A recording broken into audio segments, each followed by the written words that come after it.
राहणार सावंगा, तहसील संसद आणि जिल्हा पांढुर्णा। माझ्या काकाला रामेश्वर पट्टे यांना पॅरालिस्ट मारला होता आणि बेटीला एक इंजेक्शन लावलं। त्यांनी 3000 रुपये इंजेक्शनचे घेतले, पण काही आराम नाही पडला। त्याच्या कारणाने गाडीनेच मी डायरेक्ट नागपूरला आणला।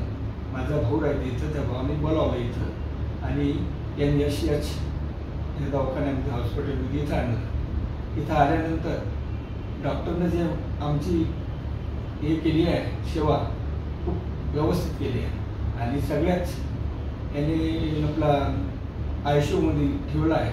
तिथं अमोल पराते सरांनी बहुत मदत केली, बहुत कोशिश केली माझ्या पेशंटला जागेवर आणण्यासाठी आणि पुष्कळ प्रयत्न केला आणि प्रयत्न करून त्यांनी कमीत कमी 5-6 दिवसानंतर त्यांनी पूर्ण थोडासा रुपयातून 50% पेशंट जागेवर आणला।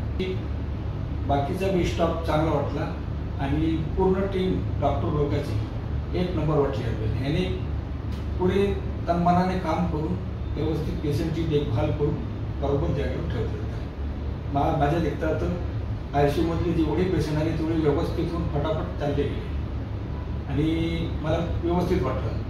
इथच्या नर्सा बी व्यवस्थित वाटल्या, साफसफाई तर दिवसातून 3-4 वेळा रूम साफ करते ते बी व्यवस्थित वाटल्या मला।